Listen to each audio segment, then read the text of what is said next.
ప్రపంచ indoor అథ్లెటిక్స్‌కు Bharat bid. ప్రపంచ అండర్-20 championship 2028ని దక్కించుకునే ప్రయత్నంలో ఉన్న భారత్ మరో మెగా టోర్నీకి బిడ్ దాఖలు చేసింది. అదే ఏడాది జరిగే ప్రపంచ ఇండోర్ అథ్లెటిక్స్ నిర్వహణ హక్కుల కోసం రేసులో నిలిచింది. భువనేశ్వర్ వేదికగా ఈ ఛాంపియన్‌షిప్‌నకు భారత అథ్లెటిక్స్ సమాఖ్య ఏఎఫ్ఐ బిడ్ వేసింది.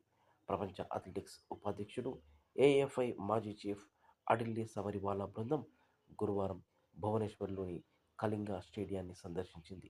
2028 ప్రపంచ జూనియర్ ఛాంపియన్షిప్తో పాటు ఇండోర్ అథ్లెటిక్స్ ఆతిథ్యంపై ఈ ఏడాది మార్చిలో ప్రపంచ అథ్లెటిక్స్ నిర్ణయం తీసుకునే అవకాశం ఉంది. ఈ న్యూస్ని మనం పరిశీలించినట్లయితే భారతదేశం క్రీడల రంగంలో ఎంతో ఉన్నతమైనటువంటి అభివృద్ధిని సాధిస్తుందని చెప్పుకోవచ్చు. అదేవిధంగా వివిధ రకాల క్రీడలు, ప్రపంచ స్థాయి క్రీడలకు మన దేశం ఆతిథ్యం ఇచ్చేటటువంటి ఈ సందర్భంలో మన దేశంలో క్రీడలకు ఎంతో మంచి భవిష్యత్తు ఉందని చెప్పేసి కూడా మనం చెప్పుకోవడానికి అవకాశం ఉంటుంది.